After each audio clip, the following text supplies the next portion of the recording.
Fala, vocês do povo do Senhor, aqui é o Davi, pessoal. Hoje, aqui no nosso Roteiro, vamos falar agora sobre o texto adicional da semana.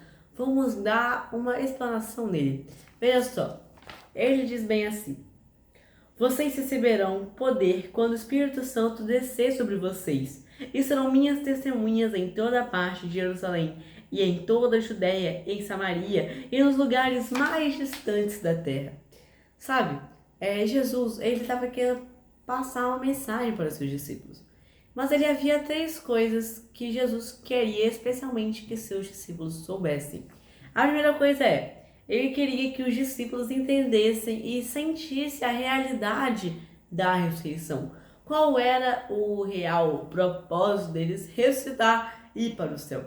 Sabe, o tema principal da pregação desse novo evangelho que agora eles deveriam passar para as pessoas sobre Cristo ressurgindo dos mortos é justamente a parte que comprova que o sacrifício de Cristo foi aceito. Ou seja, para a nossa remissão de pecados, quando Jesus ele morre e ressuscita dos mortos, quer dizer que o sacrifício foi aceito e que agora temos uma esperança. Então Jesus estava querendo passar essa mensagem aos seus discípulos para que os discípulos pudessem espalhar para as outras pessoas.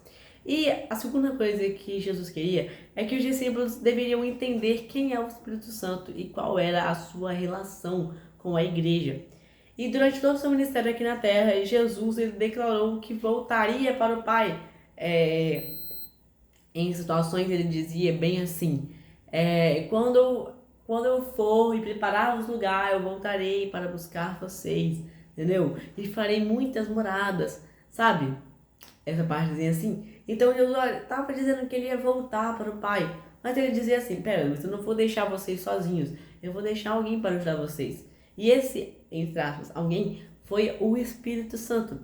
Qual era o papel do Espírito Santo? Ele deveria ajudar as pessoas para que pudessem entender as Escrituras. Lembra do etíope que estava no caminho? A gente vai falar um pouquinho mais dessa história, mas eu vou dar um breve resumo.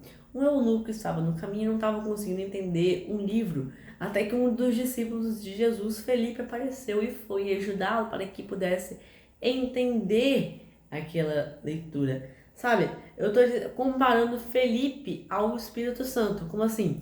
Assim como Felipe auxiliou o etíope na leitura, na interpretação daquele texto, o Espírito Santo também ajuda pessoas em todo o mundo, inclusive hoje, para que possam entender verdadeiramente as Escrituras. Agora, o problema está na leitura das Escrituras sem o auxílio do Espírito Santo. Aí fica mais difícil. Aí a pessoa vai tirar outras conclusões que não são bíblicas. Agora vamos lá. E a terceira coisa que Jesus queria que os discípulos soubessem é que eles deveriam assumir a responsabilidade de se tornarem testemunhas de Cristo. Não adianta a pessoa só viver o evangelho, tipo assim, esteve ao lado de Jesus, mas não foi lá testemunhar para as outras pessoas, não foi lá contar para os outros. Então Jesus queria que eles sentissem esse propósito de espalhar o evangelho como sendo intrínseco no coração deles, como sendo um dever, como sendo algo que lhes trouxesse alegria permanente, a alegria de contar às pessoas, de falar para elas sobre o amor de Jesus. Então, essas eram as três coisas que Jesus queria que os seus discípulos soubessem e fizessem para com o próximo. Se você gostou do vídeo, deixe seu like, se inscreva e até o próximo vídeo. Tchau!